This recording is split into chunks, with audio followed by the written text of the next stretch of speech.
Okay, good morning and welcome to Yeshiva YouTube. Iyun with Today I want to analyze Shabbos Parak Tet. It's really both Mishnah Hay and Mishnah Vav. Really, both of them have a unique sheet of Rabbi Yehuda. Yehuda seems to generally have said that the shiurim for Hotzah is the amount of an item they have to take out in order to do something that would be a malacha, like these Mishnayos mentioned, to color something, to wash something, to build with something, to do geniza, to make a hole in the ground, to dig a hole in the ground. That's the shear, because you're gonna, and it's enabling to do a malacha. That's why the whole hotzah, right? Hotzah is really like a geder on all the malachos, right? That you're gonna take something out to the public sphere to do a malacha. It's almost like a geder midah, right? It's not exactly the same as the other malachos.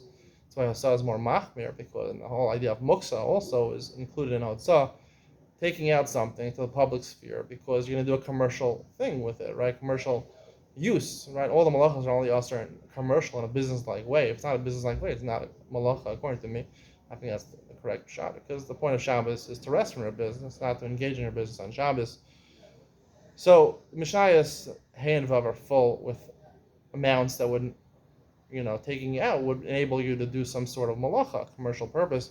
Rabbi Yehuda says when it comes to laundry detergent, it would be enough to spot clean, even for a kesem, which is not commercial use. And in Mishnah Tet, he says the amount of avodah zarah, things you use to serve avodah zarah, right, like a red bendel or something. You have to get rid of it. You have to get rid of it out of your house. So even though the only reason you're getting it in your house is not for commercial purpose, it's a halachic purpose, right? That's good enough to be chayav for outside. Now, what is Rabbi Yehuda saying? We don't pass on Rabbi Yehuda. What is Rabbi Yehuda saying? Rabbi Yehuda is saying something because if it's relevant to halacha, either to assess whether a kesem is dam nida or not, or to get rid of avodah zarah, these are fulfilling halachas in the Torah. And halachas in the Torah are not business-like activities. But Rabbi Yehuda is saying something very important over here. He's saying, I think this is true a lot, and I think it's very important not to learn Hilchos Shabbos on Shabbos. A lot of people will learn Hilchos Shabbos on Shabbos. Learning halacha is something which makes you more, first of all, makes you more wary of halacha, which makes you think more. And Shabbos is supposed to be, your mind's supposed to be at rest. You're not supposed to learn so much on Shabbos. You're not supposed to think so much on Shabbos. You're supposed to use it for your body to relax and refresh.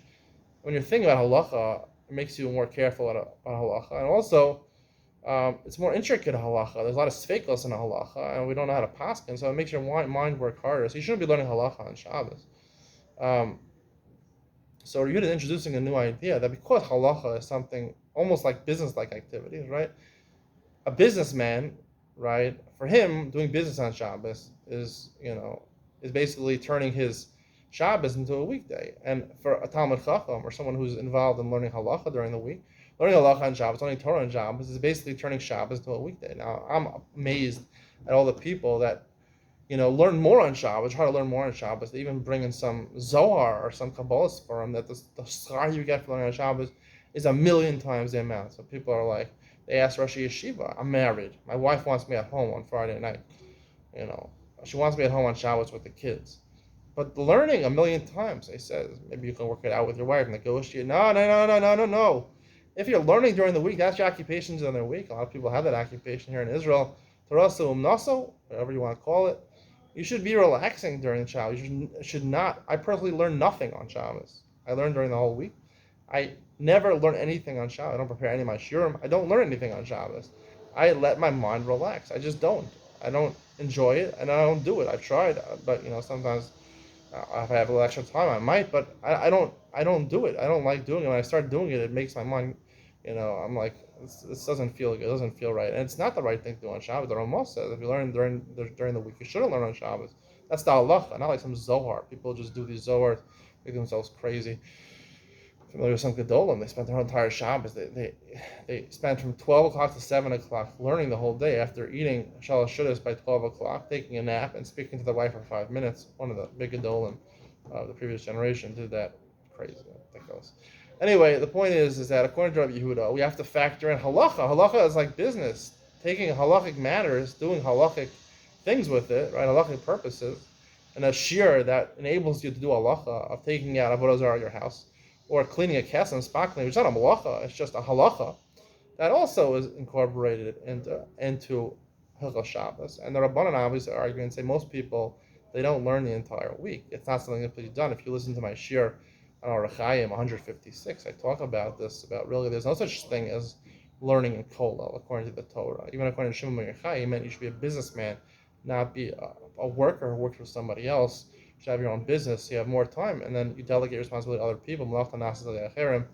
So really, most people shouldn't be learning halacha during the week. Yehuda said maybe they should, or even if you shouldn't, but there are people in halacha who should factor it in. But basically, the psak like the Rabbanan that you go after most people is the share which is chashuv in terms of malacha, business-like activities, not chashuv in terms of halacha, like Yehuda suggested.